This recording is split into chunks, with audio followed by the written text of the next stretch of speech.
Hello అండి. ముందుగా అందరికీ న్యూ ఇయర్ శుభాకాంక్షలు and welcome back to Dobby's Den. New year ని ఒక మంచి రెసిపీతో స్టార్ట్ చేస్తున్నందుకు నాకు చాలా హ్యాపీగా ఉంది. కేక్ చేయడం రాని వాళ్ళు కూడా చాలా సింపుల్ గా చేసుకునేలా ఓరియో బిస్కెట్స్ తో కేక్ చూపించబోతున్నానండి. ఓరియో బిస్కెట్స్ తో కేక్ చాలా మంది చేసే ఉంటారు. కాకపోతే దీంట్లో మనం యూస్ చేసే ఒక స్పెషల్ ఇంగ్రీడియంట్ వల్ల దీని ఫ్లేవర్ చాలా ఎన్హాన్స్ అవుతుంది.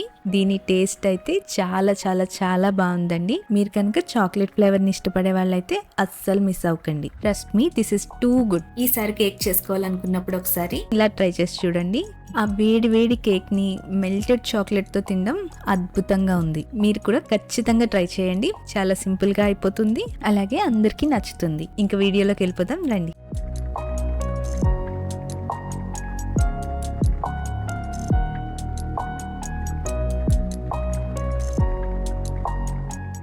నేను ఇక్కడ ఓరియో చాకో క్రీమ్ తీసుకున్నానండి. మీ ఇష్టాన్ని బట్టి మీరు ఏ వేరియంట్ అయినా తీసుకోవచ్చు.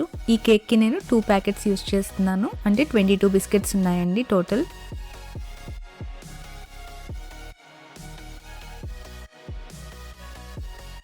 ఇప్పుడు వీటిని మెత్తగా గ్రైండ్ చేసుకోవాలి.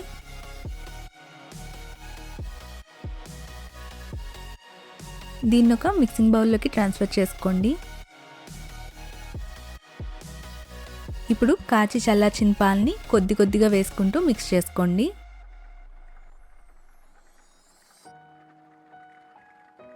వీడియోలో చూపిస్తున్నట్టుగా ఈ కన్సిస్టెన్సీ వచ్చే వరకు కొద్ది కొద్దిగా పాలను వేస్తూ మిక్స్ చేసుకోండి. ఈ కన్సిస్టెన్సీ రావడానికి నాకు 1/2 కప్ వరకు పాలు పట్టాయండి. ఇప్పుడు దీంట్లో 1 టీ స్పూన్ బేకింగ్ పౌడర్, అలాగే 3 to 4 డ్రాప్స్ వరకు వెనిలా ఎసెన్స్ని కూడా వేసుకోవాలి. అలాగే 1 టేబుల్ స్పూన్ హాట్ వాటర్లో 1 టీ స్పూన్ వరకు ఇన్స్టెంట్ కాఫీ పౌడర్ని వేసి ఆ డికాషన్ని కూడా యాడ్ చేస్తున్నానండి. దీనివల్ల కేక్కి కాఫీ ఫ్లేవర్ రాదు కానీ చాక్లెట్ ఫ్లేవర్ ఎన్హాన్స్ అవుతుంది. ఈ డికాషన్ని చల్లారనిచ్చి ఆ తర్వాత యాడ్ చేయండి, వేడి మీద వేయకూడదు. ఇప్పుడు దీంట్లో 1.5 టేబుల్ స్పూన్ల వరకు ఏదైనా ఫ్లేవర్లెస్ ఆయిల్ని యాడ్ చేయండి. నేను ఇక్కడ సన్ఫ్లవర్ ఆయిల్ యూస్ చేస్తున్నానండి. ఇప్పుడు దీన్ని మళ్ళీ ఒకసారి ఆయిల్ అంతా బ్యాటర్లో మిక్స్ అయిపోయేలా మిక్స్ చేసుకున్నాక కేక్ మౌల్డ్లోకి ట్రాన్స్ఫర్ చేసుకోవాలి. నేను పైన డైరీ మిల్క్ పెట్టి చేయాలనుకుంటున్నాను కాబట్టి రెక్టాంగులర్ మౌల్డ్ తీసుకుంటున్నాను.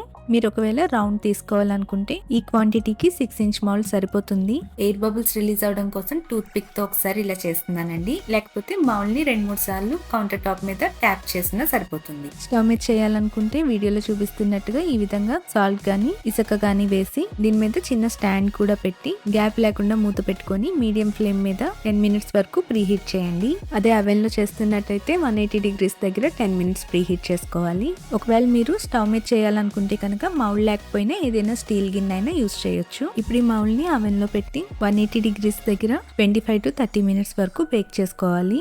అదే మీరు స్టవ్ మీద బేక్ చేస్తున్నట్టయితే మీడియం ఫ్లేమ్ మీద 25 to 30 మినిట్స్ వరకు బేక్ చేసుకోవాల్సి ఉంటుంది. బేకింగ్ కి పెట్టిన 20-25 మినిట్స్ తర్వాత ఇలా ఒక టూత్ పిక్ ని ఇన్సర్ట్ చేసి చూస్తే టూత్ పిక్ కి పిండేమి అంటకుండా క్లీన్ గా వస్తే కేక్ పర్ఫెక్ట్ గా బేక్ అయిపోయినట్టే. 25 మినిట్స్ కి నా కేక్ పర్ఫెక్ట్ గా బేక్ అయిపోయిందండి. మనం చేసిన కేక్ ఎలా వస్తుందో అన్న క్యూరియాసిటీ అందరికీ ఉంటుంది. కాకపోతే ఫస్ట్ 20 మినిట్స్ అసలు కేక్ బేక్ చేసేటప్పుడు మూత తీసి చూడడం కానీ అవెన్ ఓపెన్ చేయడం లాంటివి చేయకూడదండి. ఇది చాలా ఇంపార్టెంట్. ఒకవేళ అలా చేస్తే కేక్ మధ్యలో డౌన్ అయిపోతుంది. కేక్ పర్ఫెక్ట్గా బేక్ అయ్యాక అది నార్మల్ టెంపరేచర్కి వచ్చే వరకు పక్కన పెట్టేయండి. ఇప్పుడు డైరీ మిల్క్ చాక్లెట్ కానీ ఏదైనా మిల్క్ చాక్లెట్ని తీసుకొని కేక్ మీద పెట్టి స్టవ్ మీద అయితే లో ఫ్లేమ్ మీద, అదే అవెన్లో అయితే 160 degrees సెంటీగ్రేడ్ దగ్గర 1 to 2 మినిట్స్ వరకు బేక్ చేసుకోవాలి. ఈ స్టెప్ దగ్గర టైం చెప్పడం అని కాదండి, చాక్లెట్ ఎంతవరకు మెల్ట్ అవుతుంది అన్నది మనం చూసుకుంటూ చాక్లెట్ జస్ట్ కాస్త సాఫ్ట్గా అయ్యి కేక్ షేప్ని తీసుకునేంత వరకు బేక్ చేసుకుంటే సరిపోతుంది. ఈ కేక్ని ఇలా వేడిగా ఉండగానే తినండి. అసలు ఆ టేస్ట్ అయితే హెవెన్లీ, చాలా బాగుంది. ఖచ్చితంగా ట్రై చేయండి. నచ్చిందా? రెసిపీ నచ్చితే వీడియోని లైక్ చేసి మీ ఫ్రెండ్స్ అండ్ ఫ్యామిలీతో షేర్ చేయండి. అలాగే ఇంకా మన ఛానల్ని ఎవరైనా సబ్స్క్రైబ్ చేయకపోయి ఉంటే తప్పకుండా సబ్స్క్రైబ్ చేసుకొని బెల్ ఐకాన్ క్లిక్ చేసి నోటిఫికేషన్స్ని ఆన్లో పెట్టేయండి. Thank you.